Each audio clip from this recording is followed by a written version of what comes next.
All right. Okay. Okay, now that we're recording, I'll call to order Longmont Housing and Human Service Advisory Board, Thursday, July 13th, 2023. It looks like we have public invited to be heard. Santiago, would you care to introduce yourself?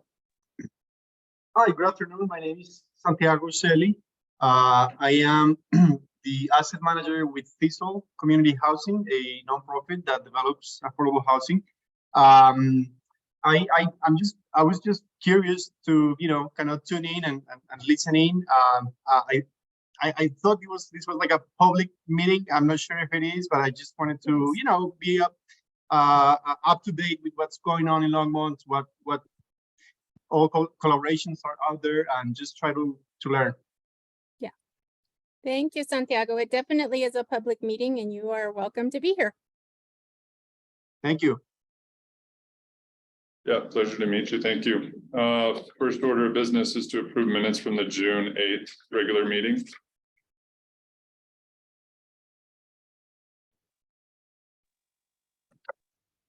You need a motion to approve? I'll move to approve. All right, we got a motion on this. Second. Second, all in favor, raise your hand, please. Cool. Any opposed? Or no opposed, any abstaining?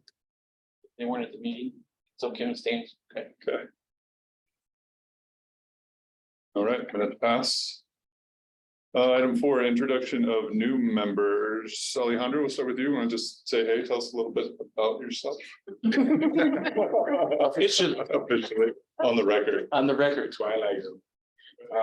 Alejandro Prieto. I work for the City of Longmont as harm reduction outreach specialist. I work with the unhoused population of Longmont.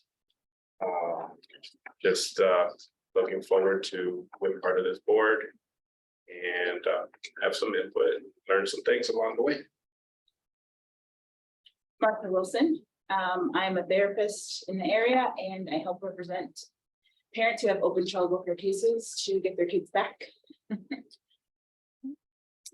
And if I might add, Graham, we did that because Alejandro, after we received his application is when we were notified that he became a City of Longmont employee. So we did vet that through our city attorney's office and the city clerk's office. And because he is not an employee within our department and Longmont Public Safety does not get funded through these funds, we were confident in that there would not be a conflict of interest.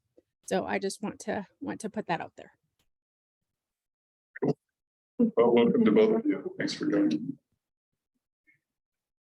Okay, next item is advisory board training. I think we're going to start with the agency applications evaluation matrix. Yeah, and that's the main focus of this evening is we're going to go through the application. I'm going to share my screen and take it slow.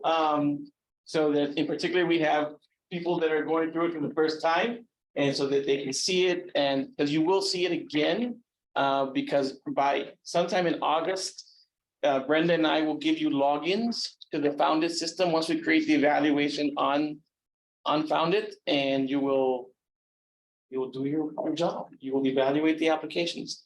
But tonight we're going to go over the application and we're going to go over the evaluation form, because what we need to walk away with tonight is the board's input on the weighting, because I need the weighting for the application in order to create the allocation formula that I'll bring back at our August meeting. So I'm going to go ahead and share my screen, and the first thing we're going to cover is oh yeah, that's fine. Let Chiquita in.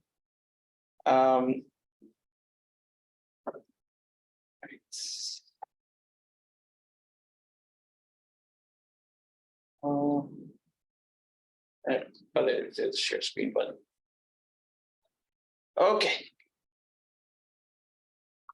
Go ahead and share this. Can everybody see my screen?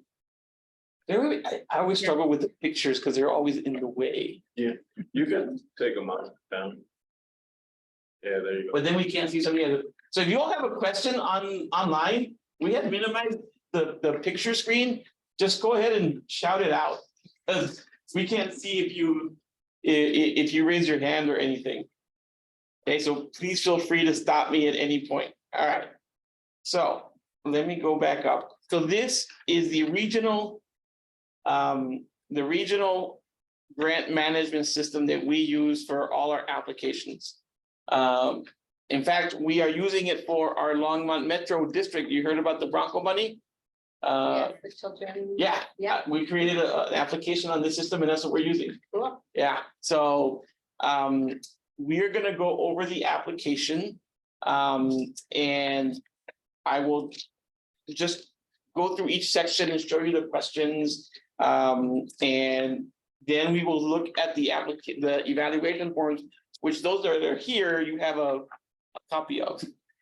Okay, so every agency goes through a pre-qualification. They got to answer whether they're a nonprofit, for-profit, and whether they have a federal nonprofit status, right? So that's kind of a pre-qualification. Everybody's got to go through that. We've only had one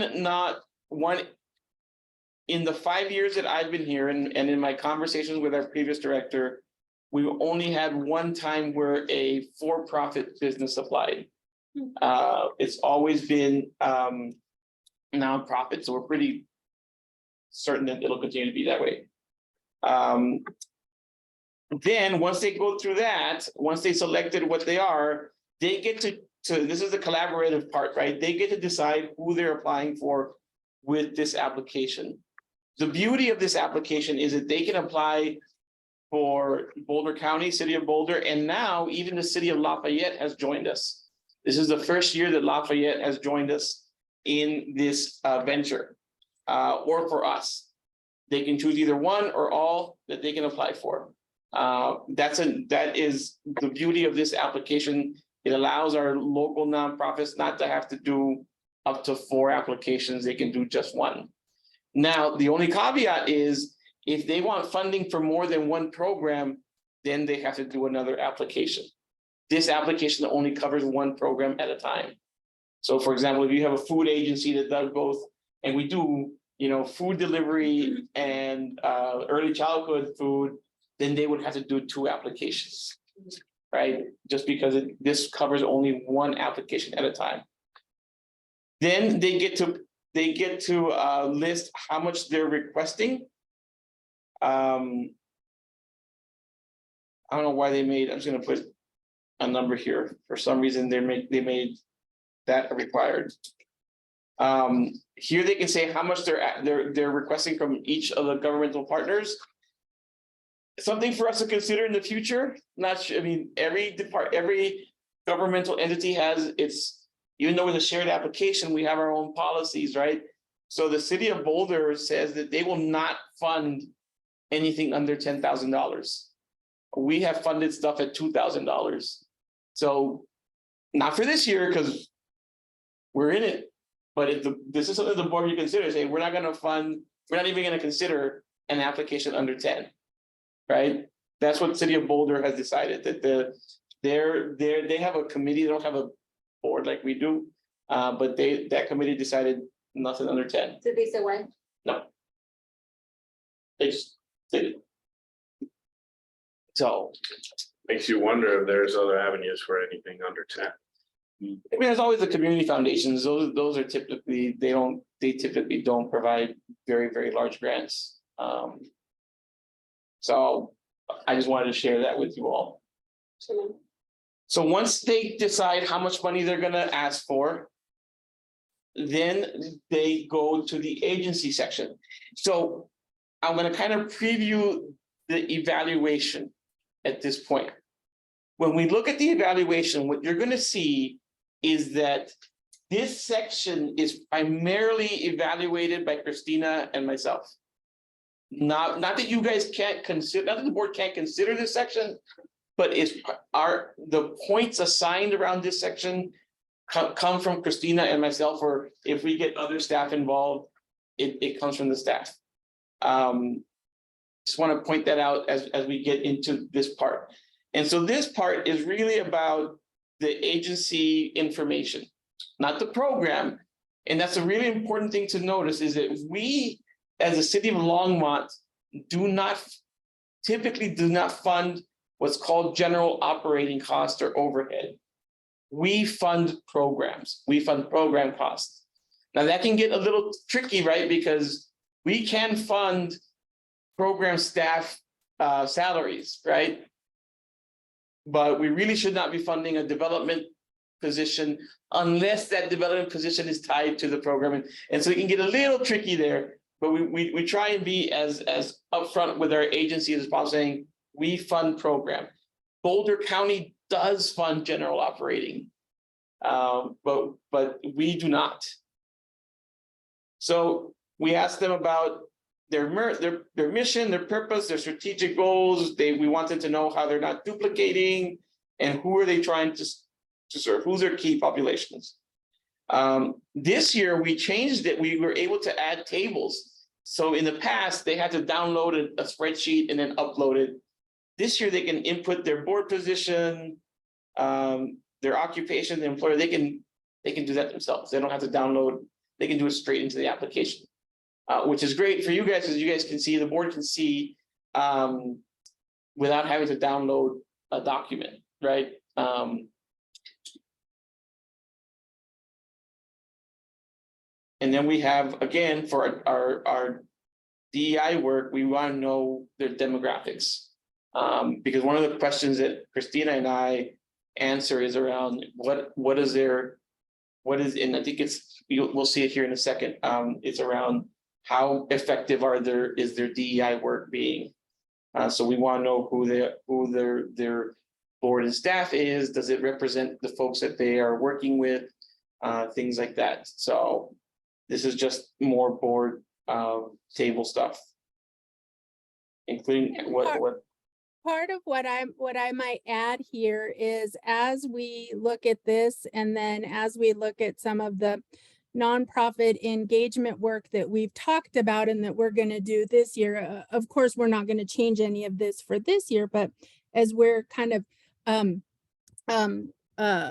to look at gathering some of that data, one of the questions that we're asking is, what are a couple of the questions that we're asking is, what are some of the challenges that you're facing, and do you have any specific need around language access, either spoken or ASL? And I think that will give us some idea around DEI efforts or needs where the city might be able to support.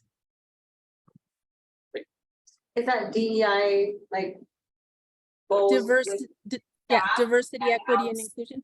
and and the clients that they serve, or are you just wanting to know their composition within?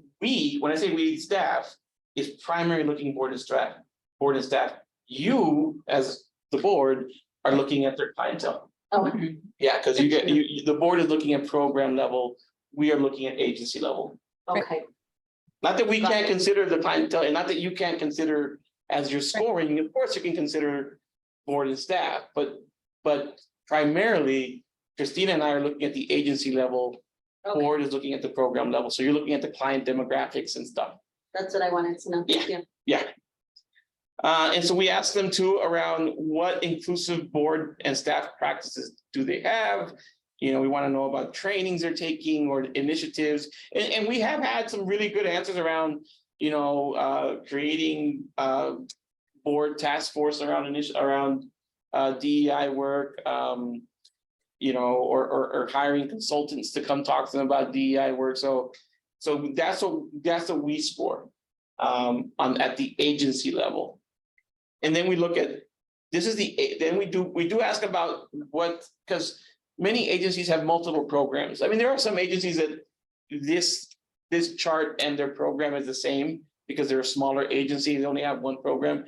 But most of our agencies are big enough that they have multiple programs. So we want to know, big picture, how many folks do you serve in Longmont or throughout the county?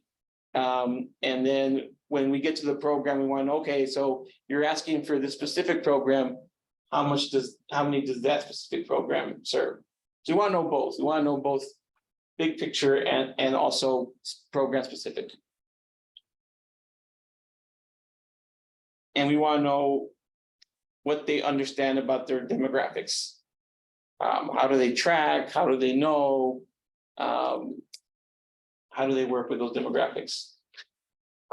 And then, of course, this is what I look a lot at. This is I look at their agency budget. I spend quite a bit of time looking at their agency budget.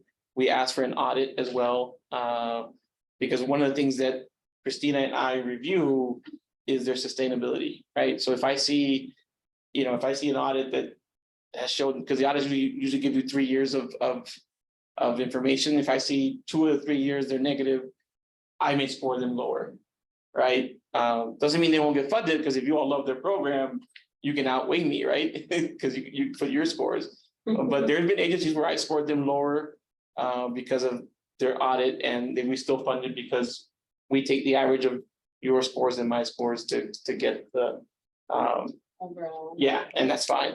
But that doesn't, Christina and I take a look at those audits and those budgets pretty closely to make sure, because we want to make sure they're sustainable. And we give them a chance to explain, and sometimes we've had agencies that have had planned budget shortfalls. Because, for example, they have done a great job of getting their reserves. So best practice for a nonprofit is 3 to 6 months of operating reserves, right? And some of the agencies have done a great job of having up to a year. And they're like, well, we want to be in the best practice range.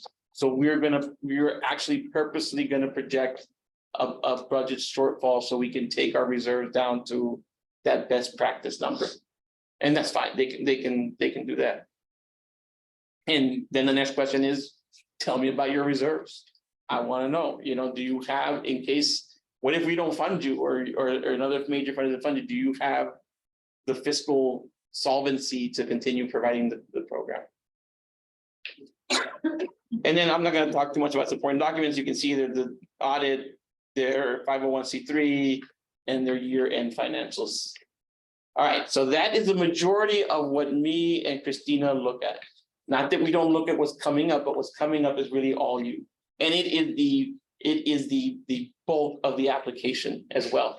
So you all have the bigger job of looking at more questions and analyzing and critically thinking about how you want to score them.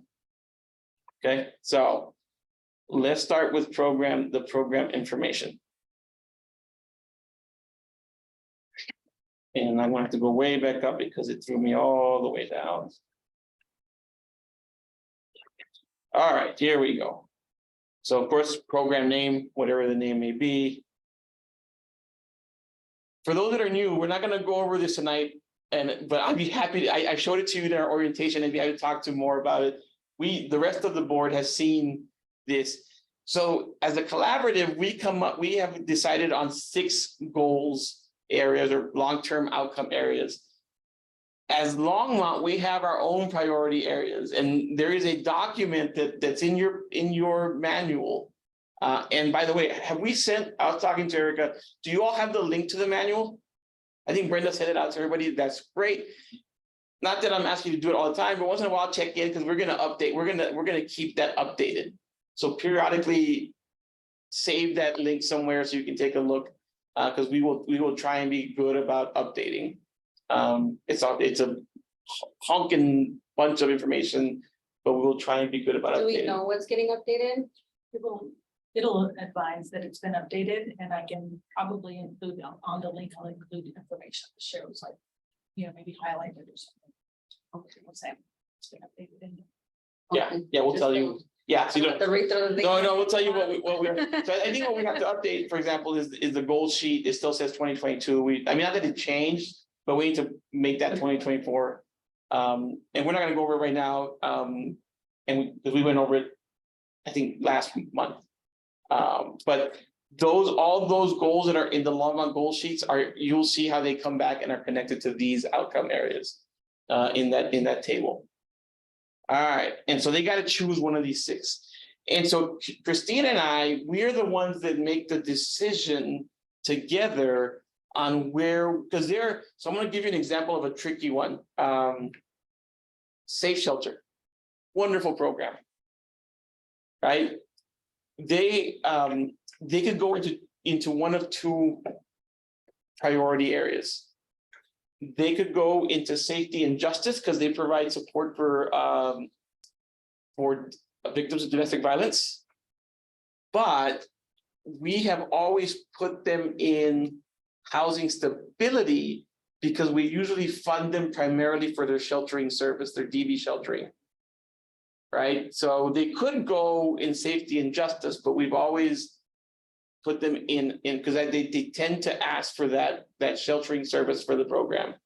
Right, if they were to ask for their legal program, then we could have a conversation. Christine and I would have a conversation about, okay, maybe they go now to safety and justice.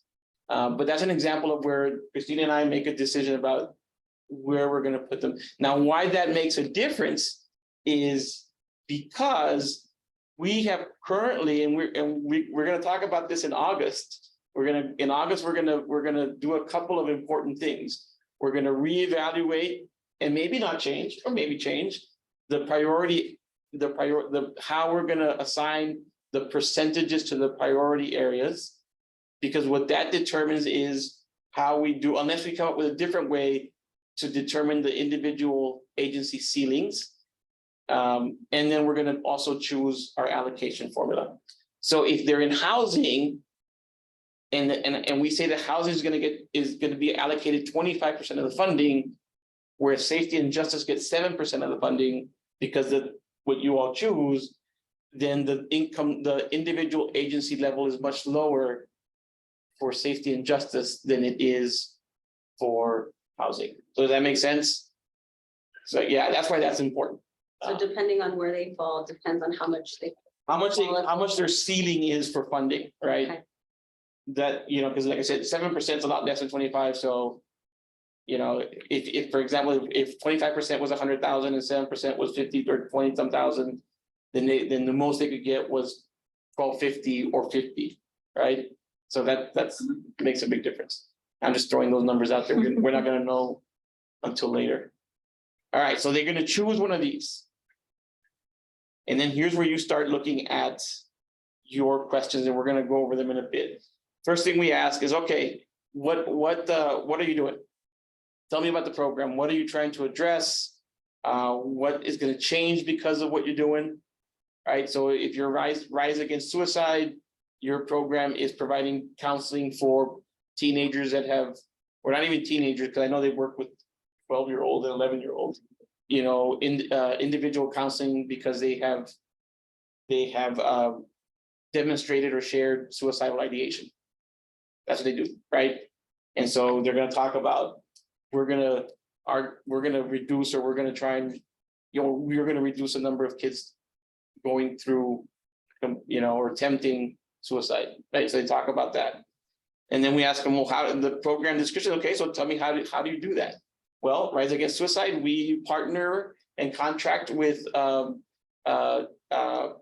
counselors throughout the and clinical therapists throughout the area, and we get a referral from the school district, and we make the appointments, we connect them, we help the families ensure that they can go to those appointments.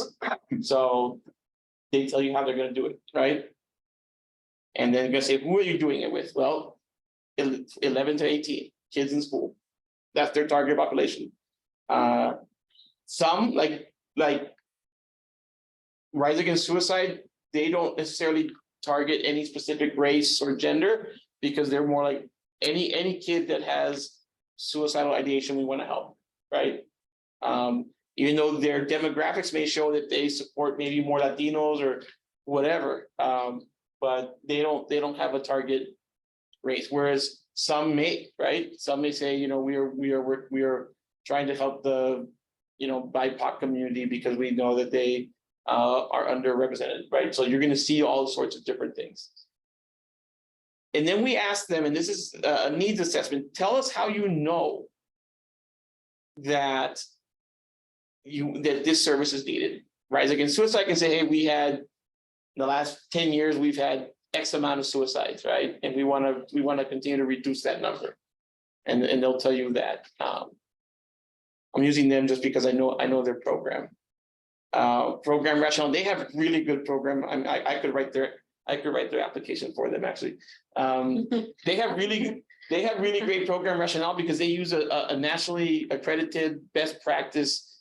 And it's a weird acronym that I don't know what it is. Those of you, Martha, you're a counselor, you may have heard it, but I'm blanking on it right now.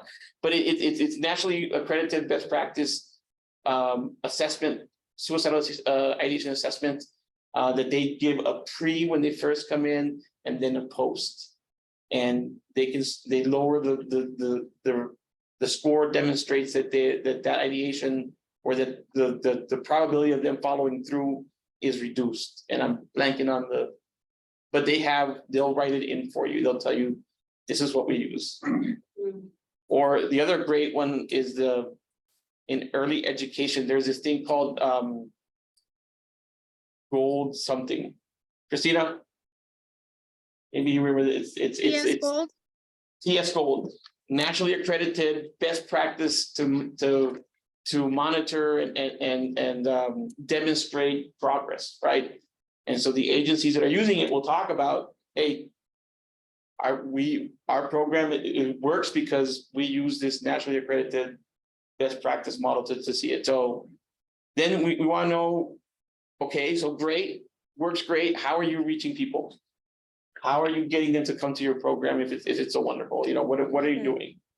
And are you so- talking about with Rise Against Suicide? Are you talking about like, is it like the Beck Depression Inventory, or are you talking? I forget what it is, Christina. They put it in their okay. app. Okay, yeah. And doesn't once you matter. see it, you're like, oh yeah, I know it. Oh, yeah. And Okay. so, for example, back to Rise Against Suicide, outreach and engagement. How do you do it? Well, they partner with all the school districts. They partner with CYF, our Children, Youth, and Families. So Mhm. they're out there engaging with their partners, the people that are frontline dealing with kids. So that's what they do for their outreach and engagement. They're a staff of 2. They're a small agency. Mhm. So it's hard for them to go out into the community, but what they do is they ensure that they have strong partnerships to get the word out about their services. And again, program evaluation, this is where they talk about, hey, here's what we use. And here's what we're gonna anticipate receiving. In a second, you'll see how this connects to your evaluation. And then they can provide, we don't score it, but they can provide other information that not that it can't impact your scores, but if you read something in there that you feel is impactful, definitely consider your score. And then we ask, of course, their demographics. We want to know how many clients are you serving? We want to know their age. We want to know their race and ethnicity, gender, all of that kind of stuff, income level. Some agencies don't collect that. For example, Safe Shelter, because of the level of confidentiality that it needs to have, never provides this for us. We never get it. I've asked for it, they're like, no, we're not going to give it to you, because they really have to keep their clients safe. So some programs we do get it, mostly when you're dealing with safety issues, you're not going to see it. They might give you a number, but they're not going to tell you, some of the stuff because their clients don't, or they're not asked. It's about getting you into a safe place, right? So just be aware. But then they can talk about their program demographic piece. That is the majority of what you all will evaluate. There is more, and we're going to get to it here in a second, but I just let you know that's a big portion of what you evaluate. That's the beef. Yeah, and there's one more other big section, but that, and then we get to the funding request. And this is you guys, you as a board, you all evaluate this. I also evaluate this because, and when this time we felt it was too hard to create a table for them, so we gave them a template that they can download, and they just hit here, and it downloads it for them. And I'll show it to you all so you can see it. And you can't see it because it's on a different. Oh wait, what happened?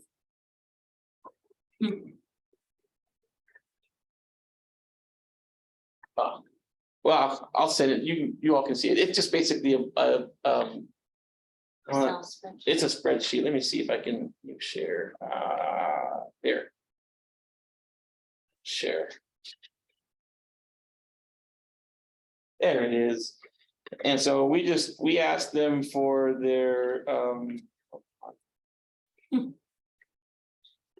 Working too fast for your computer. there we go. So we asked them for, what are all your revenues? Where does all your income come from? You know, do you get federal money, you get state, where do you get your money from? And now, one thing, this is only, we're asking only about the program here. We don't want their agency numbers here. This is only about the program. And then here is where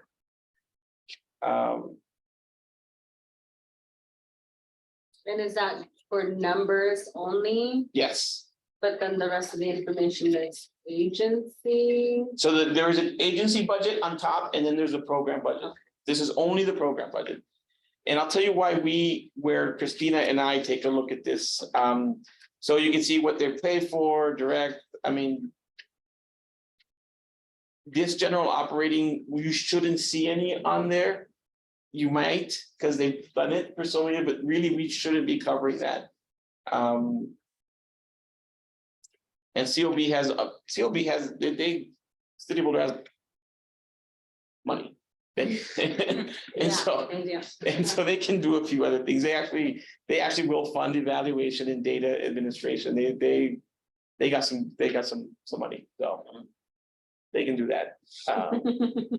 I always tell my City of Boulder friends, my partners, like, I don't know where you guys get all that money. It would be nice to have it. But they got some money, so they get to do they fund a few other things. Where Christina and I look at this, one of our questions has to deal with how much of your program budget is Longmont covering, right? We want to know, like, are we like the only funder? We want to know that we're not the only funder, right, for the program. We want to know that they're getting funding from other places as well. Do you guys ask about their, like, what's the word I'm looking for? Their avenues of like fundraising, like, Yeah. like, because I know, like, the question came up even in our meeting at EFA, right? Like, why are the different resource centers so starkly different in the amount of assistance that they provide? And I don't think it's so much a question of that Boulder has a lot of money, because, you know, Superior has a lot of money. There's a lot of folks in Longmont who have money that they would donate. But I think it's more the fundraising efforts is, you know, are people, are agencies investing in the appropriate team to fundraise and get this money? Because the money is there, it's just about getting it, right? Well, we could have a conversation about median income between Longmont and Boulder. Yeah, You know, but you're right, yeah, it you know. because there's Longmont folks that fund Boulder. And yeah, and vice versa, So, right? yeah. There's Boulder folks, and you know, part of it, I'll use EFA as an example. EFA's been around for 100 years. Yeah.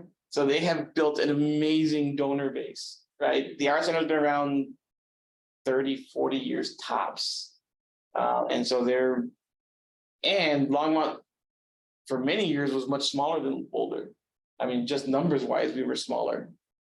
And in fact, for you know, it's only been the last few years that we're catching up to the amount of people that Boulder has.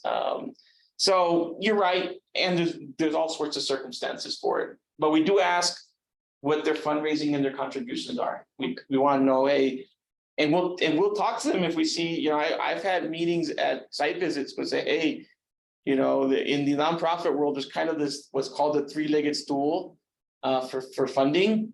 You know, a third from government, a third from foundations, and a third from individual donors, right? And so when one of those three legs is short, then you got a wobbly stool. And so that we do have those conversations. Nice. Thank you, bud. Yeah. So I want to go back to sharing the other one, because we're getting to the other big part that you all really look at. So that's the budget piece. And you will see all this because you'll get to access to these. Recently we started asking about why they're asking for more. And this is part of the COVID piece, I think, because, you know, some agencies got more impacted by COVID than others. And so we've been asking, so why are you asking for more? Why are you asking for less? We just kind of want to know. You don't necessarily score that, but yeah, unless, I mean, if you see something.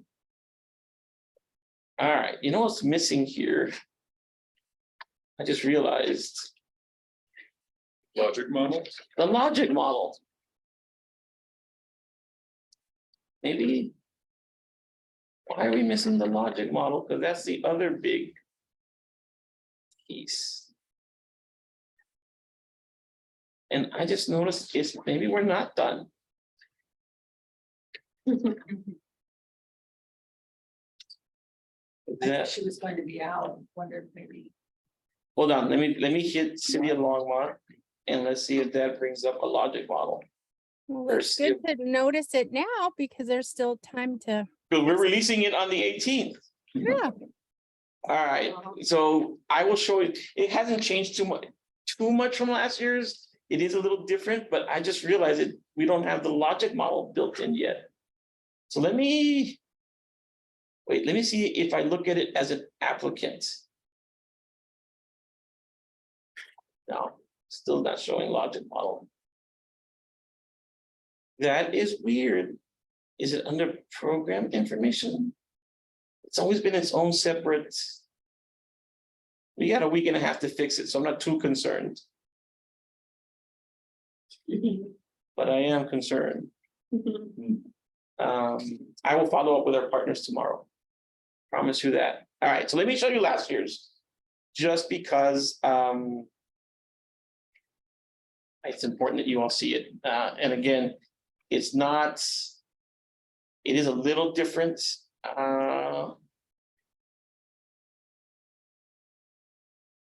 Okay.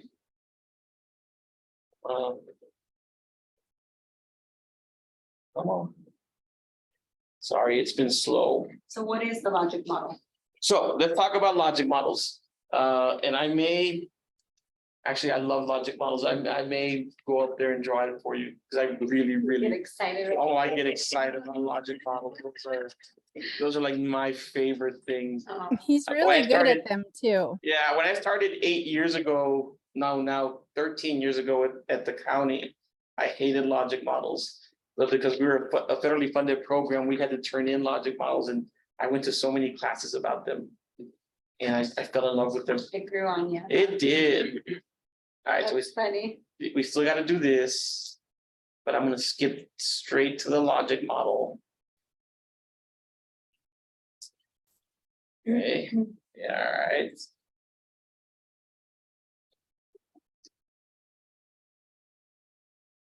Scope of work. All right. They call it a scope of work. It's really a logic model. All right. So it'll look a little bit different than last year, but it won't be so different that you won't recognize it.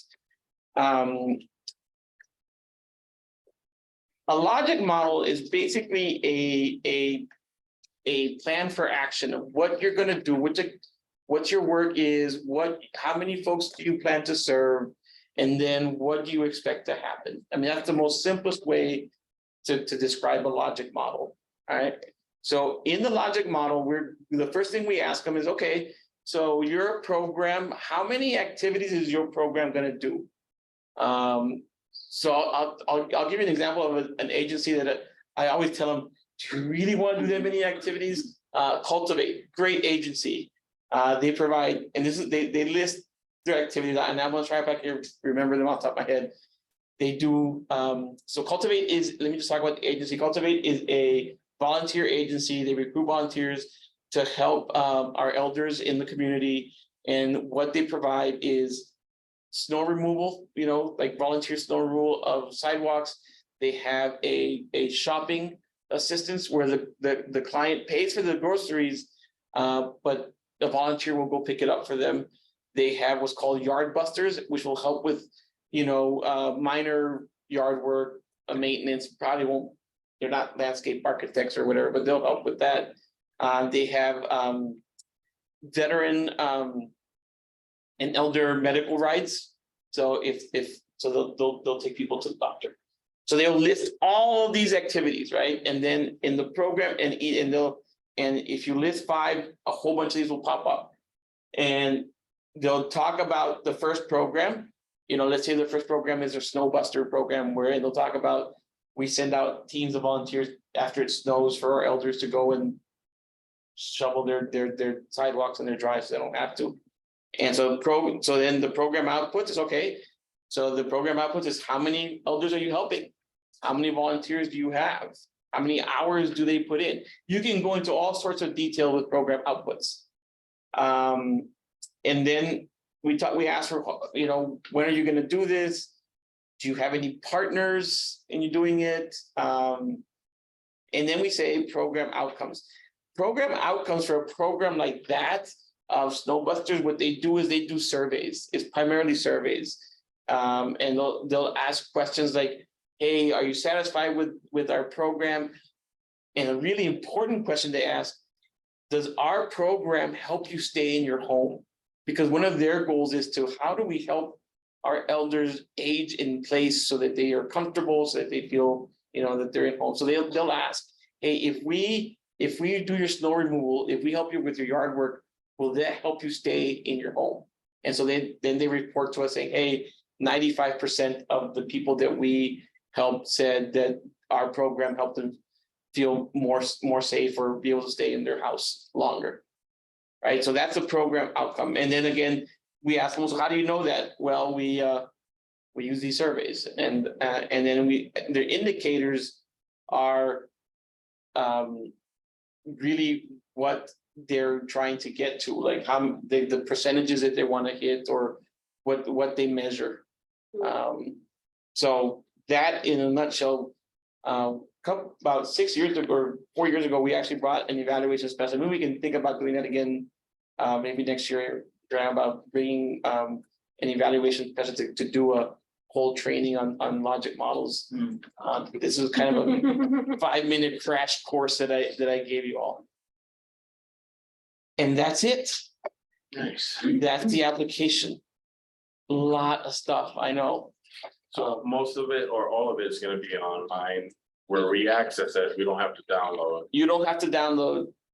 If you want us to download, we can, and we have in the past. Brenda and I have printed out applications and all their stuff.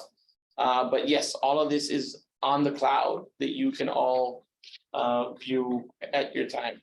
Okay. So I'm gonna stop sharing this. Before we move on to the evaluation, any questions about the application? I had a question. Sure. Since it's grouped among the 4 different items and City of Boulder has that limitation of nothing under 10,000, Right. because it's a shared system, does that mean that all the other ones are going to be limited to that? No. And in fact, the system doesn't kick them out. So people have applied to the City of Boulder for under 10,000, and then staff will reach out and say, hey, we don't fund for under 10,000. So is that unique if they just click the City of Boulder button? So all they will get is that message. The system's not gonna do anything. That's just it's just a message. I just wasn't sure. Yeah. Sometimes if you have a radio button, it just won't let you progress. Right. No. No, that has to be, I don't think we've figured out in the system how to do that. That has to be, there are still things that have to be manually done by staff. Yeah. I was just checking. Yeah, no, that's a good question. Any other questions about the agency's application? All right, so Brenda, can you share Brenda's gonna share it and I'll talk about it. All right, so let's start with the board. Yeah, let's start with the board. So there are instructions on here, and you will get this. It will be, oh, share my screen. Sorry. And Brenda will take notes, because if we change the weighting tonight, which is totally fine, then we need to make sure that we get those numbers right. So when I come back with the allocation formula. So you're gonna see this in an electronic version online. Of course, if you want to do it by hand, or if you want an Excel spreadsheet that you want to work on, we can send that to you too, as long as you get it to me and Brenda and Christina. however you all feel comfortable doing it. But I will build this form into the Founded system. So, and when we assign the applications, there will be individual form for each application, okay? So basically, we work on a scale of 1 to 5. 5 being that they exceed, 4 to 5 exceeds, 3 meets the minimum, 1 doesn't really answer the question. So we work on that scale, right? And again, it's up to you. You all get to score. I would really, think about yourselves, like what defines a 5 for you. Everybody's different. I've seen people, Christina hasn't done this with you, but when you would see Karen and I, when we did it together, we always had different scores. And sometimes we just balanced each other out. Either I was high and she was super low, or it was vice versa, right? So I totally expect that the board will have a spectrum of scores. So keep going. Let's go down with the first question. It says where you will find it in the application in parentheses. So the first question is, does the agency's community change response align with our Longmont prioritized activities, right? And that's, you will have access to that activity list, right? So for example, let's go back to Rise Against Suicide. One of our prioritized activities is increasing access to mental health services, right? So the answer is, yeah, it does, because it provides direct counseling to children with suicidal ideation, right? And so you can, 1 to 5, and we thought that was really important, so we made that a 3, because we, and again, we can change it tonight if you all are interested in changing it. But the board a couple of years ago said, yes, it's a priority that our agencies are doing the things that we want them to do, right? That are what our human services needs identified as a priority. So you can score it 1 to 5 on that, and you can put comments and go down to number 2. Does the agency perform satisfactory assessment to determine needs of its target population? That's a harder question, because some agencies say, well, of course there's need, and they don't really do an assessment. They don't go out and do the research, and some of you say, well, they don't need to, and that's fine. You can score them a 5 if you want, right? Because some of you have experience and say, yeah, of course there's a need for this because I see it every day. All right. So this is where your experience comes into play, right? And we left that as a 1, because as important as it is, we didn't think it was as important as the agencies doing the work that we have prioritized. Then the next one is, are the agencies providing sufficient evidence or demonstrate an alignment with best practices? And this should really look out with their, actually, that's the wrong place to look for it. I need to fix that. Okay. So yes, that needs to be fixed. It's not in the outreach and engagement piece. That's really in the needs assessment question. Or no, there's a different question. I'll look for that one, but we need to fix that one before we give them. But really, it's like, are they doing what they're doing because they've done the research, or are they doing it because they've done it for the past 30 years? Right? What tells them that they're doing it well? In alignment with the best practices model? Yeah. Elaborate. So there's a lot of things like agencies that are doing, so for example, Rise Against Suicide, they'll talk about how their model is vetted and is a best practice. Some agencies have been doing things for many years because some will talk about their best practice being their satisfaction surveys, right? And so, hey, we have 95% client satisfaction with what we're doing. So there's different ways to approach that best practice question, right? It's either some folks actually use vetted best practices that have been studied academically, and some use their client's experience to say, hey, it's best practice because our clients say it's best practice. And some don't even answer the question, right? So be prepared for that. Zeros. No zeros, No zeros. 1 through 5, please. That would be an interesting answer for the behavioral health field, just because there are people who are like chronically experiencing issues, and that would be evidence that it's not working. Right.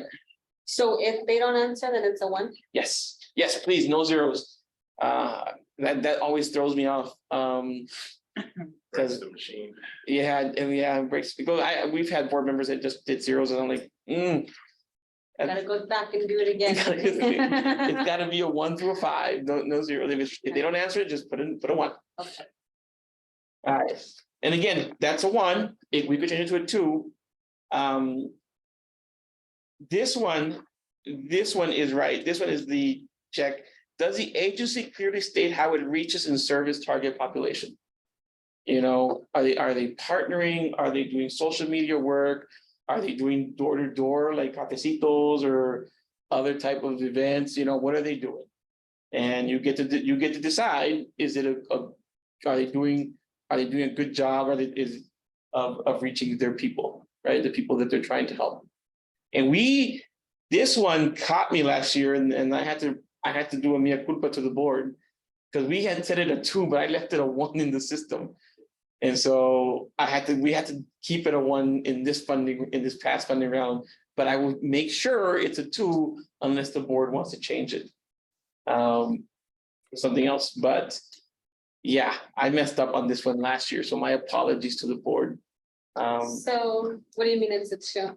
So 1 through 5 times 2 gives you their total score. Oh, okay. So if you put a 3, their total score is 6. Okay, so okay. There's I get it. formulas. There's formulas in this. Yeah. And so that 2 years ago, the board wanted to do this at 2, and I put the 2 here, but I left the 1 in the formula. And I created the allocation formula based on the 1, not the 2. So if I would go back and change it, it would have messed up everybody's scores. So I told the board, please forgive me for this year. We're gonna leave it as a 1, just so it doesn't mess up all the work that you all already did and that I already did. But this year, unless you change it, it's gonna be a 2. All right? Yeah, I was really embarrassed about that. I love this stuff, so when I make a mistake, it really bugs me. And then there's a question around evaluation. And I think the big piece here is that second part of the question. Does the agency use the data that it gets to improve the program?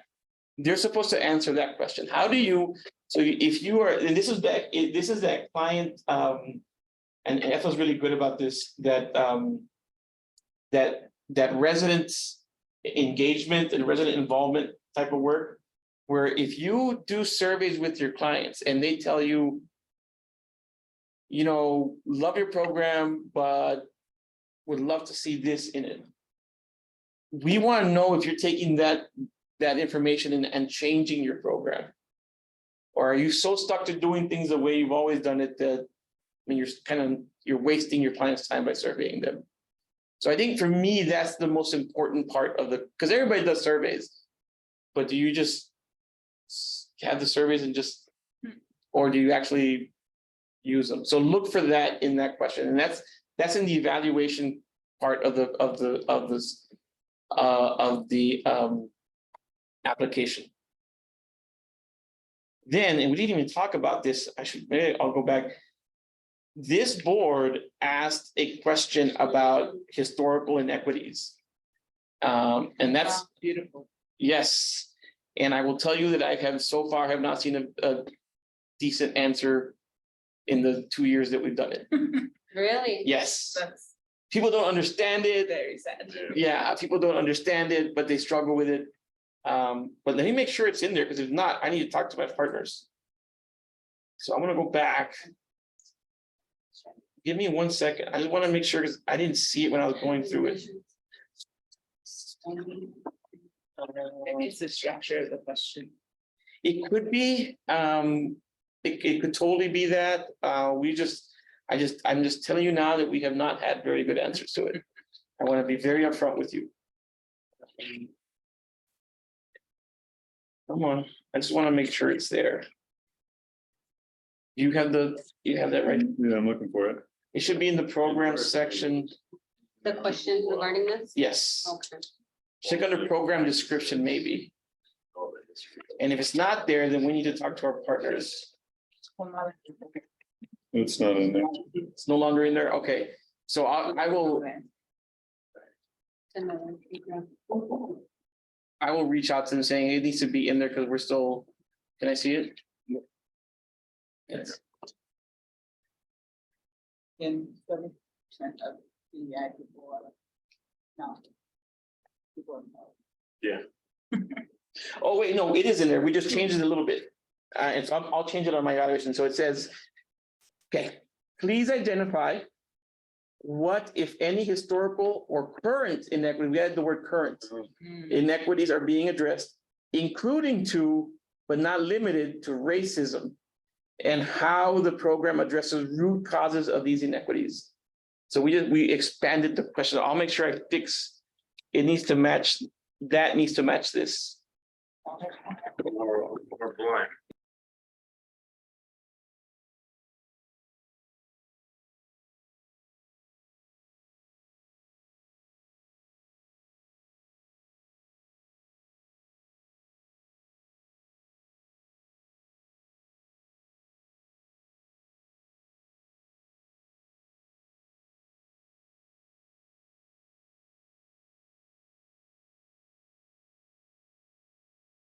Are you all intentionally muted? That's what I was wondering too. It all of a sudden went really quiet. Oh, I was when did we like, get wait. muted? Oh, I think we passed the paperwork. Oh, yeah. Oh, hold on. Thanks, Caitlin. I thought it was just me. Can you hear I us did now? too. Thank you.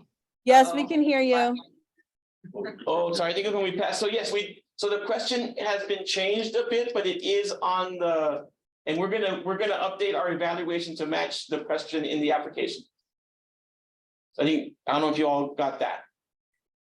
Sorry. And I think, yeah, I think maybe grammatically there could be, I don't know, can we take a look at that? Yeah, we can. We just have a Okay. week and a half or few days to get it done. Okay, yeah, just But- send it to me. Yeah, I can take a look at it. Yeah, but and maybe I Yeah. was just hearing something kind of wonky, but yeah, I can look at it. Are you asking about the question? Yeah, I don't know if grammatically yeah, maybe I could just take a look at it, or maybe I'm just, No, I'm kind of sensing what you're saying. Yeah, I would okay, yeah. caution us not to change it totally. No, I think that just the grammar, there was Yeah, but we can something work with wrong the grammar. Yeah. we grammar, still got yeah. We got a few days. I think we can Yeah, still work with it. I can look at it, yeah. Okay. All right. But that's what that is what you do. And we thought that's super important. So we did that at 3. And so we just do 1 through 3, by the way. We kept it at 1 through 3. Okay. So that's the priority section of the evaluation.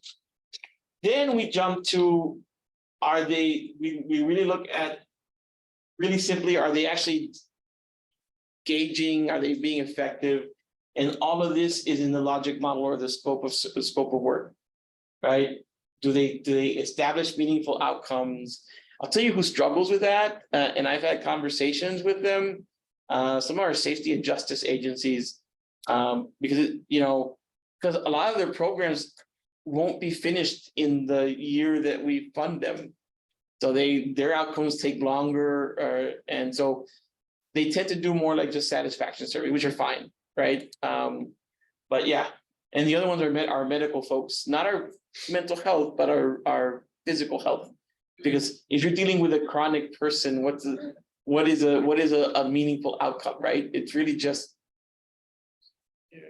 managing that chronic situation, right? So those are always interesting. And then will the data, so when you look at their outcomes, in your mind, do you agree that those outcomes make their clients, their participant lives better? So you all get to decide that in your scoring. And I think that's it for the board. Any questions on the board? Or any thoughts on the weighting? Caitlin, any thoughts on, we want to change the weighting at all? Do you all have, or is there a question that's sticking out to you saying, hey, we should really think about increasing its weight? Is it purely based on their answer that they put on the application, or do we like research to see if that's the truth? That's a great question. Well, I would say, I would let the other board member who's doing the, yeah, how do you do it? Wait. yeah, I mean, I think I start, my initial score is based on reading their application. And then we do hearings with each of them, and they have to do the hearing or else they're disqualified. Right. So we get 15 minutes in front of them, and then you can dig deeper and you can say, hey, this question, can you give me an example of that, or ask for sort of evidence, and they could even follow up and send us something later if we have a question. And we get access to their website and a bunch of information, and so you'll have opportunity to dig deeper beyond what their answer is if you feel that's needed to score them. Any of our veteran scorers have anything else to add? Deanna, Caitlin, Kim? I generally, I mean, up until this last year, there's just been too much to read from the applications themselves to do a ton of extra. But I do think that to Graham's point about the hearings, it's a great time to dig in a little bit more to those. And we have gotten several agencies that have followed up with supplemental information, which can be really helpful. So then we're not like digging around for that.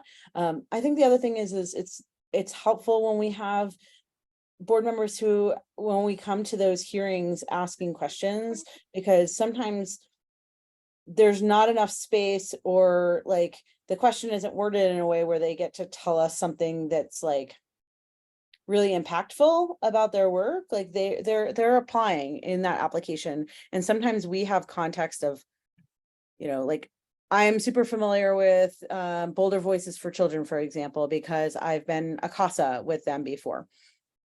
And so sometimes if I ask a question, if I'm in their hearing, I might ask a question because it's not showing up there. And I'm like, hey, what about this thing that I think is actually really impactful? And so like, if you're at hearings for any of them and do that, like it helps bring attention to other board members in a helpful way. So I think that's one thing to keep in mind, is that like, we all have different experience and different perspectives. And so we can ask questions to help bring to light some of that information that, you know, we don't get through an application. You know, an application is very much like, hi, we've written this down. We're really trying to present, you know, as much as we can in a small amount of space. The hearings give a chance to hear things that might not show up in the application. Do we score after the hearing? You can score whenever you want. Okay. I would we recommend could scoring after the hearing, Read the but application. or you could do the do- hearing and then score. sometimes what I'll do, I mean, again, just the experience, I will score before the hearing, and then I will go back and change the score. That's what I do too, yeah. Yeah, that's the way I do it. I like to do kind of a, you know, I was in band in middle school, and then we had this thing called sight reading, where you would just, with your instrument, they would just give you a brand new piece of music and you just play it, you know, warts and all. And so I like to do that. I like, okay, I'm gonna take just my first go and I'm gonna score it. And then I'm gonna go to the hearing, because I go to all the hearings. And then I change my scores and sometimes they go up, sometimes they go down. Yeah. Right? But that's just the way I do it. You all can do it however you like. At the very least, it can be, in my experience, it's really helpful to read through the applications before the hearing, because Absolutely. they move quickly. There's a lot going on. There's a lot of them that show up. And if you're trying to read it as they're coming, you're not able to fully engage and ask the questions of them. I did not realize this my first year. And I was like trying to read through as we went through the hearing, and it was just like not helpful, not good. Will we know who's applying before we get the applications, or like before we start to read through the applications, will we have access to? No, No. you will know who's, so what we're gonna do in August, so now we're getting into, this is an August conversation, we can have a little. what we're gonna do in August is I'm gonna bring back.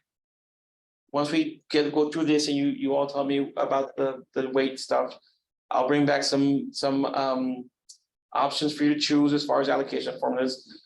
We'll go over the timeline and then you get to choose. We're not changing from last year because we like what happened last year. Last year, what we did is we told board members, you get to choose your priority areas, right? Because in the past, and what Caitlin's talking about, is we used to have these marathon meetings and everybody was there because we made the board read all of the applications, and usually about 60 of them. And so it was a lot. What we did last year is we said, okay, we're gonna reduce the number of applications you have to read by saying, please choose, I forget how many we asked, 2 or 3 priority areas. Brenda and I still have to do some math with the new board members that we have. Because if 3 of you choose one, all of a sudden that hearing becomes a posted open meeting like this, right? And that's what they always were. But if only 2 of you choose it, then we have an option of it not being a posted open meeting. Ellie Bertrand, on that point, did we decide, for some reason, I was thinking that last year, even if only 2 of us were there, we had decided that they would be all open posted ones. Yeah, we can still do that too, Kelly. You're exactly right. We decided to just keep everything as usual. And we posted the meetings and there were open meetings. Mostly because I think we also recorded them, which was really Yes, we helpful. did. We record all the hearings. So if you want to go back and hear hearings, they're on the YouTube channel. All of our hearings are on the YouTube channel. So we'll do that in August. You all get the chance to think about, I want to do food and nutrition. I want to do safety and justice. I want to do housing stability. You know, I will say this, I want a minimum of 2 because I want an average. I don't want one single person deciding. So at least the minimum of 2 per category, per priority area. We can have more, but no less than 2. Because we want averages. Because Christina and I have an average, the board will have an average. So we're gonna make sure that we have at least 2 board members per priority area. But we can have more. If some of you want to do more than 2 or more than 3, that's fine. It's up to you. Any other insight for our new board members, Deanna or Kim, Graham or Robert? Or any other questions of from our new board members too?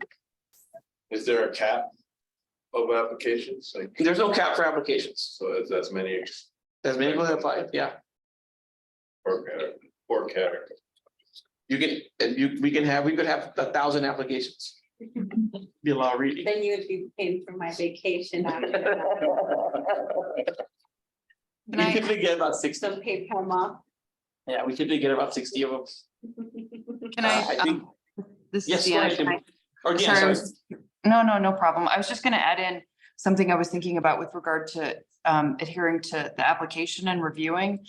Just that I think it's important for us to listen at the interviews and go, as both Graham and Caitlin had indicated, outside of just the scope of what's in the applications.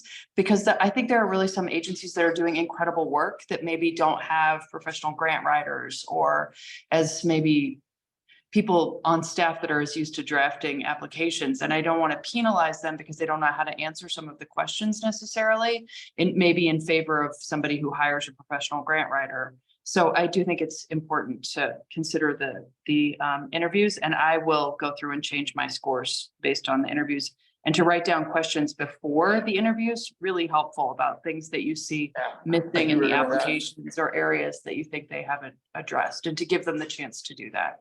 Yeah, and I think that's part of why we did why we reduced the number of applications, because to Caitlin's point, when you're reading 20 compared to reading 60, you really get the opportunity to dig a little deeper, think a little bit more critically, and write some of those questions, right? When you had to see them all and there were 60 applications and we had, 3-4 hour meetings 1 week or 2 weeks, we will have some long meetings for some of the priority areas that have lots of agencies.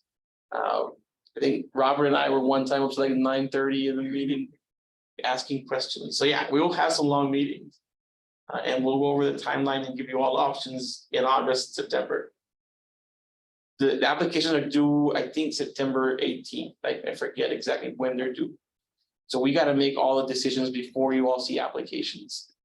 We don't want to make any decisions after you see the application.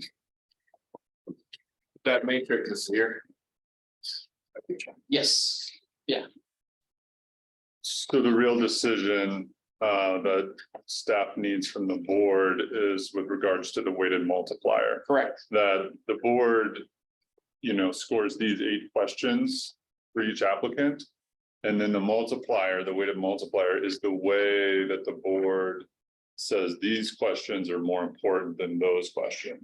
So that's why we give it a 3 multiplier, because previously we decided that the historical inequity issue really was important. So it's going to be 3 times more important than, for example, does the agency perform a satisfactory assessment, et cetera. So we can change these, we can challenge them, we can increase, decrease. What do y'all think? I'm gonna stop. Can you stop sharing? Unless if somebody doesn't have it, we'll leave it up, but online, but. I'm assuming everybody has a packet that they can refer to it. Okay, I would say stop sharing. So we can have the conversation. Shakita read applications, she could have chimed in too. She was on our board before she got voted on city council. Yes, I was. And man, I mean, my chest started hurting when Kayleen started talking about our experiences of reading those applications. And when you get to like application 51, you're like, oh my gosh, they all start sounding the same after a while. And yeah, I'm so glad that you all changed it, because I know how rough it was for me. And so this process sounds so much better, so much better. I would also echo everything that Caitlin said too about, I think that's why I love being on this board, is because, many of us have already either worked for a nonprofit and we understand all the ins and outs of what it takes to provide, services for our community, or maybe we're a part of one of those communities, right? And so we want to make sure that these decisions are equitable as well, and that these nonprofits get the money that they need. And so, having these systems in place, making sure that we modify them every time we have, this new board, and we're talking about modifying some things to make sure that this process is equitable, stay equitable. And that's why this is so important. This is so important. But, making sure that when you have those interviews that you have your questions ready. I totally agree with that. Do your homework. That's part of being on this board. You have to read the applications. You cannot wing it. Because you're doing a disservice to the board and also to the nonprofit. So I will say that. Just make sure you read those applications, and so you don't have to read 50 like we did, 50 or 60, over a week during your vacation. So I'm so happy that you all are there, doing this work. It's important. Your perspectives are important and definitely needed. So your perspectives are actually the voices of the ones who are not able to speak. So thank you for all you're doing. It means a lot, seriously. Did I answer your question, Ellie Burton? You know me, I get off on a tangent. No, you did it. You always do great. Appreciate having you as a liaison. I'm happy we kept you. Because they change as well, our liaisons, so. I guess for the agency effectively measures its program outcomes.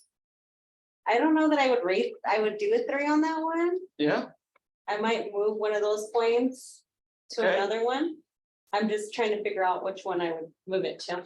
You don't have to move it either. You If don't? you want to, you can, but it's- yeah. they can yeah. all be, Oh, it doesn't have ones, to like. you know? No, no, I just need a final number so I can then, because I use this, what you all tell me, to create the allocation formula. So if you say, if the board feels that the whole board has to feel it, that it doesn't need to be a 3, then that's fine. We can move it to a 2 or a 1. I just need the number so I can take that and create the allocation formula.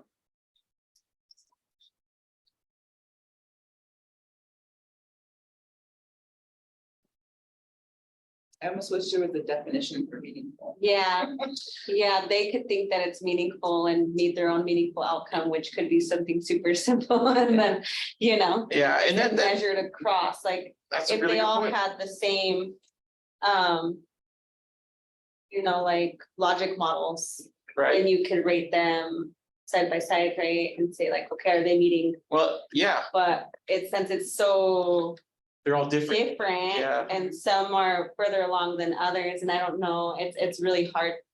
Well, And so, yeah, The good thing is that this is where, I mean, we try and be as objective as possible, but we recognize there's subjectivity in the sense that you all get to define for yourself what meaningful means. And Alejandro might say, yeah, this is super meaningful to me. Martha might say, not so much. Graham say, it's middle of the road, meaningful. But you all get to decide that.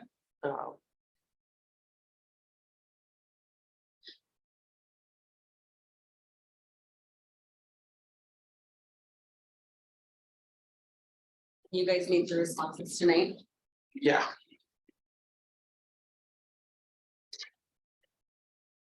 We can't do an online meeting, and I mean, we can set up another meeting, but it has to be a public meeting. I'm not opposed to dropping that one to 2x. I don't know that it necessarily makes a huge difference, but I think. And so we're moving that one to a 2x. That's what Yeah. it sounds like, unless there are any objections, we're gonna move does the agency's logic model establish meaningful outcomes to a 2 multiplier instead of 3? Yeah, and can we move 5? Can we change that from a 1 to 2? Because I think that's important that they take the data and Okay, yeah, actually do something about it. I love evaluation. I second that with you. Can you repeat? We can't see it, so could you repeat the number just, or I question can't. number 5. Yeah, question number 5, I think that instead of it being a multiplier by 1, maybe changing that to a multiplier by 2. I don't think they Which got. question is that? Yeah, that's, What is the question? question is- Not the number. Yep, it is, Data. does the agency evaluate its program and use that data to improve the program? Gonna share. Yeah, why don't you go ahead and share it? So thank you.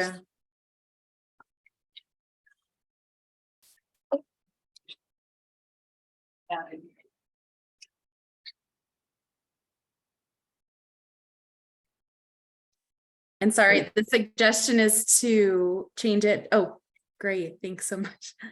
So go down to number 5. Right there. Got it. To go from a 1 to a 2 or a 3. I mean, I'm big on evaluation. But that's not my choice. That's your all's choice. It just makes sense to see what they're doing to make the program better.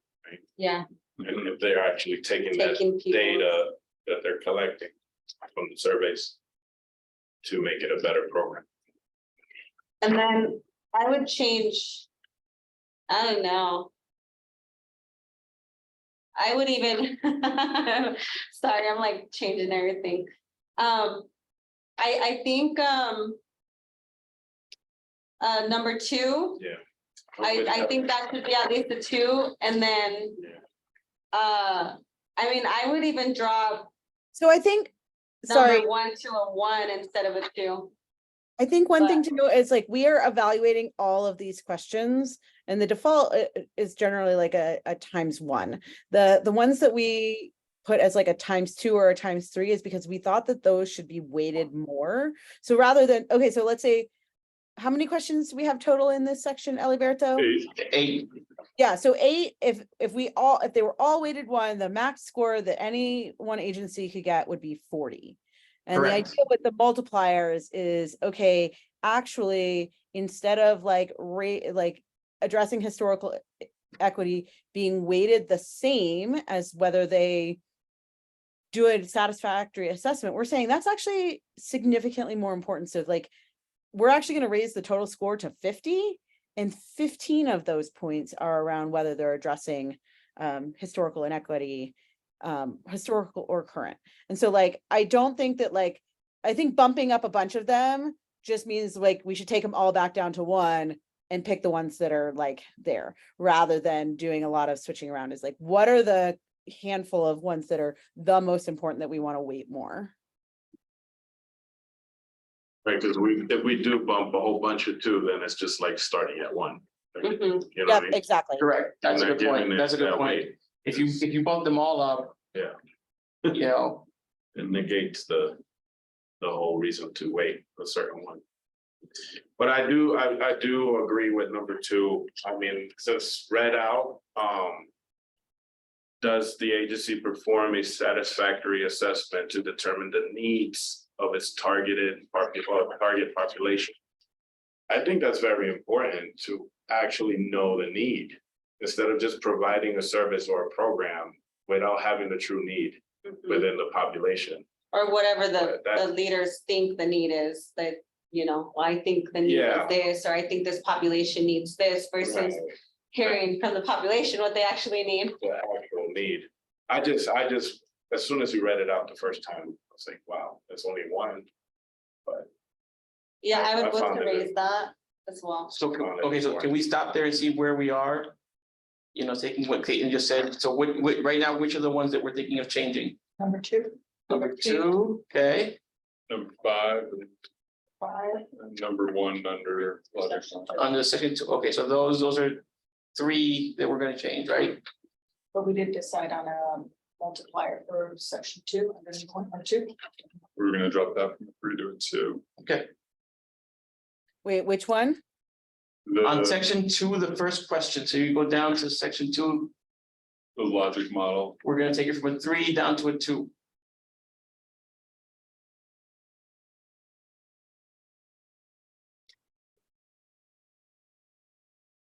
I'm good with that. To me, that reflects stewardship of resources. So I have a hard, I guess 2 is still, it's weighted more, but I just think I love the logic model as well. And I think that really provides evidence that the funding is being used in a meaningful way. Like that's the outcome, which is what we're focusing on here. the final product. Right. And I think, if I remember makes correctly, I sense. think that some of our discussion around that was like the city, like we as sort of like stewards of the city's money and like making the recommendations to council, we want to make sure that the outcomes and that the agencies are really focused on making like the outcomes. Like that's ultimately what like the city is investing in, is the outcomes that these agencies can bring to the community. And so I think that's where we were coming from with like weighting that one highly, was like, okay, hey, the city has limited funds that we're putting into the community for this. We want to make sure that it's going to the ones that are actually achieving the goals. And I agree with you on that. Especially, it's like number 2, right? I think should be strong, because we need to know what's the need. And that number 1 should be strong as well, because we need to understand and know that the need was met and exceeded, or, you know, met, at least met. So the outcome. Yeah, I agree with that statement. Yeah, staff, we're okay, whatever you all want to do, we just need to know what it is, so we can work off. So I'm in favor of leaving that one at 3. Okay, Is everybody good with that? Which one? The establishing meaningful outcomes, leaving that at the 3 multipliers. The logic model. I mean, it makes sense, but some of the items can present as a good outcome, like if we're using your example of the safe shelter, like it takes 9 times to leave somebody for it to stick a lot of times, like that's the national average. So like the outcome is variable based on what need is being met. The good thing is they get to choose their outcomes. So they will say, so for example, for safe shelter, because we fund their sheltering and their transitional housing, most of their outcomes are based on not necessarily leaving, but the folks that came, we were able to house them at 75% of the time, we got them a more permanent housing situation. So they get to choose the outcome. So that really helped them. But again, the question is that a meaningful outcome? Right? If they house 75%, is that a meaningful outcome? And you get to make that judgment. And it feels, and I feel like the hearings are really good for digging into like, okay, hey, this actually sounds like it's literally you're counting the number of people you put into this. Is that actually an outcome? But then when you talk to like safe shelter, for example, it's like, okay, yes, it does take 9 times on average for someone to leave a domestic violence situation. And in that case, yes, actually providing this is a meaningful outcome because it means that this person is safe in this situation. It doesn't necessarily, like, we can't control that someone is not going to leave until, you know, later on. But right now, this person is safe. And that we know means that there's a chance that in the future they can leave.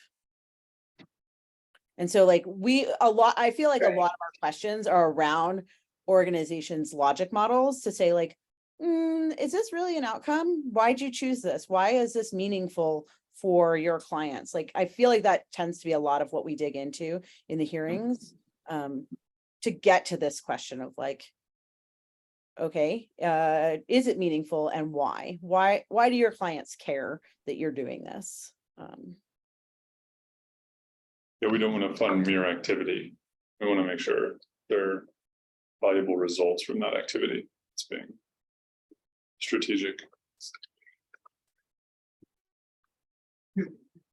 I mean, like, I agree, that's why I was using that as an example, of like the fact that they're still alive, don't bear, like, but it doesn't necessarily like translate, because it might be, you know, for 3 years, it's the same person. Also counts towards their numbers of intake. It counts toward their outputs.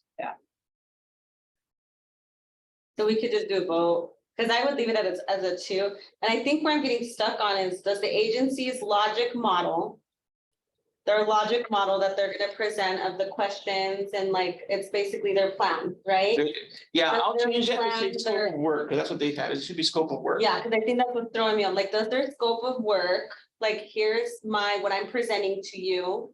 Like, this is my idea, this is what I'm gonna do. This is how we're gonna do it, right?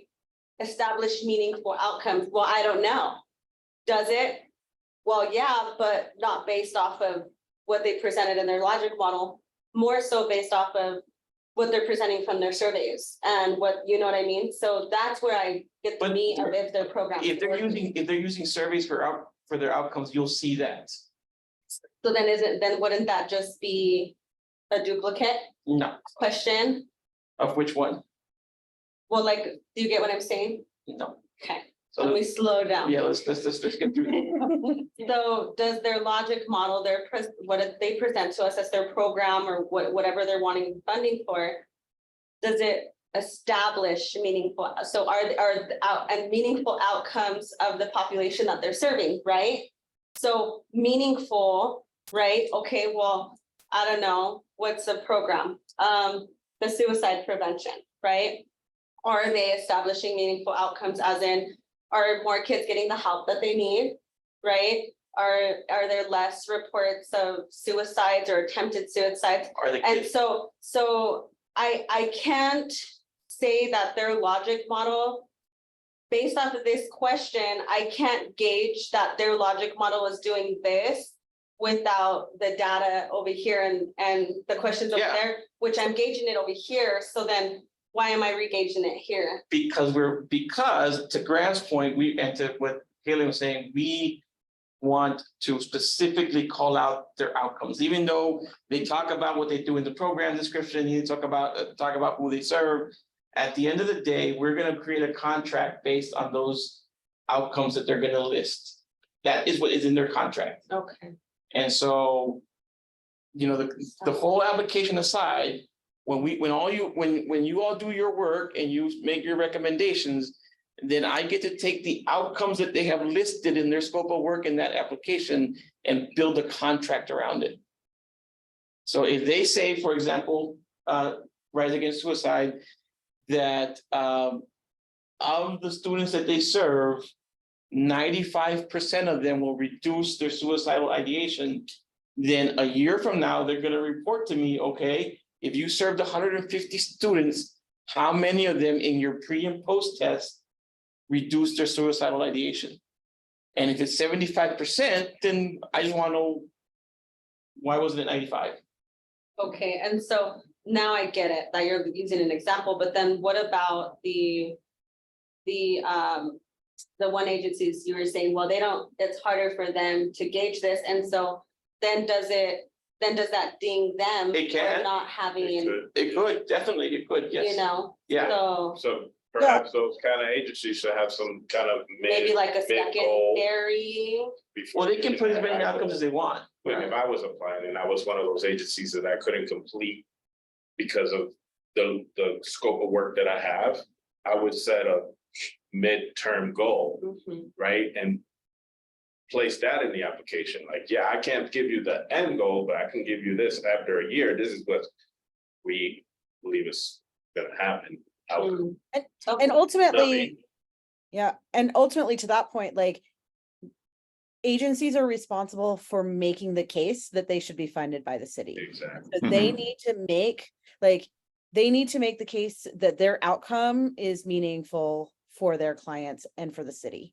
And then it comes to our lab as to, is that really meaningful? Is that really a meaningful outcome? And we score them from 1 to 5. It's just, it's an important score. I think it should be weighted heavy.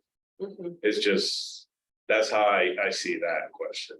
But if you want to score somebody, give them a 5 on that, you can give them a 5, and ultimately they'll get a 15. Or if they suck, then you give them a 1. Mhm. And they get a 3, you know what I'm saying? But Yeah. they still get a minimum of 3. Well, then I guess the other question is for the ones that can't gauge, like, because it takes longer for them to really see those outcomes. Is there like, in this question that they answer, is there that like, I don't want to say caveat, but like a secondary, like if you're an agency that, you know, there you go, or like takes longer, you know, like, you know, what's some of the evidence that you're seeing So to some, support yeah, some, overall outcomes or? go ahead, Like an Christina. agency that does prevention, for example, it's hard to Right. measure that. It is hard to measure, and some will use proxies. So for example, I'll give you one that, and then I don't know if they're using it this year, but one that has struggled with it is, and struggles too strong of a word, bridge to justice, right? Some of their cases take years. And so what we ended up looking at was satisfaction. We didn't even talk about that they solved the case. We ended up going with, you know, how are our clients satisfied that they're getting the services that they need? And that's fine, you know, that's meaningful too in a different way. Mm. Right? So some folks that have these longer term things will use satisfaction. I think one year they used, we're gonna save people $1,200 because we charge way less. And I think $1,200 is meaningful for somebody who's, Absolutely. so yeah, so they will find. Ways to answer this question. Yes. And if they don't, then we can always end the interview with them, Right. have them elaborate a little bit more. Yep, Well, we can, I'm up to leaving it as a 3. all right.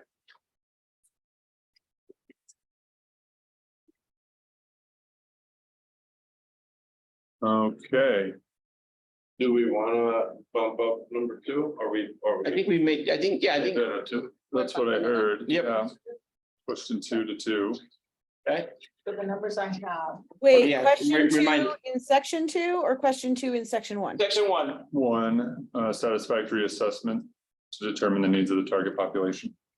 We're bumping that up to 2.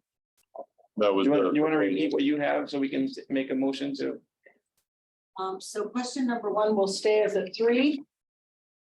Question number 2 will be weighted as a number 2. Question number 3 will stay as a 1. Question number 4 will stay as a 2.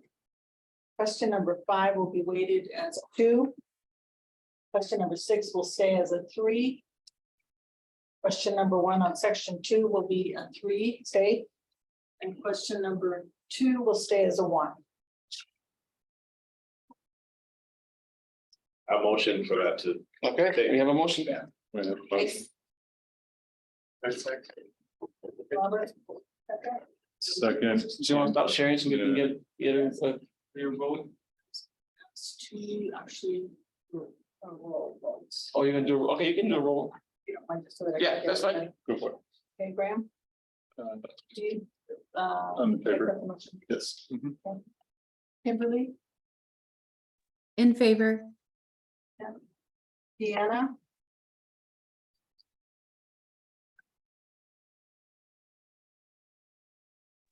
Sorry, couldn't find my unmute button. Yes, I'm in favor. Caitlin? In favor. Crystal? In favor? Rob? Martha? In favor. Alejandro? Yes, in favor. Okay, All in favor? all right, good. Thank you all for that. Great. I feel like right there. What's the next thing on the agenda? I think we covered it, the agency funding application Yes. and Yeah. the centering race aspect was, do we need to elaborate on that? What? I don't know why that stayed on the agenda. No, we don't need to work on that. Okay. So I think that's it. Any last questions on the advisory board application, the review process? Scoring process? Can you email a copy of this? Yes. The changes you made? Once we make the changes, and remember, it'll also be on the founder system once we get you all in it. So, but yes, we'll send it to you prior to that as well.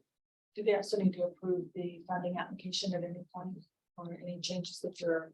No, because we, remember, it's a collaborative. We can suggest, but ultimately it's the partners that we all decide together as a partnership. And your input goes up to them. Talking about the pieces of pie. Yeah, so Longmont, Boulder County, and now Lafayette. Yeah. Kim has a question. Yes, Kim. I was just curious if we were going to talk a little bit more. I know we always have the good problem of having excess funds at the end of the allocation process.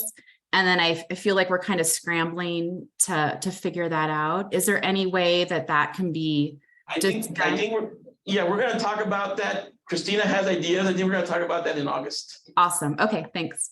Yeah, Christina and I have talked about it, and I think we wanted to take care of this, but Christina will either, if August gets too full, we can push it to September as well, as long as it's before but yes, we are definitely gonna talk about that. Christina has some ideas. Yeah, we thought we would bring several different options for you, bring forward several different options and kind of talk through them, and then you all can decide how you want to move forward. Yes, but yes, we Yep. definitely have that in, we've been talking about that. Absolutely. Yeah, we've been talking about it.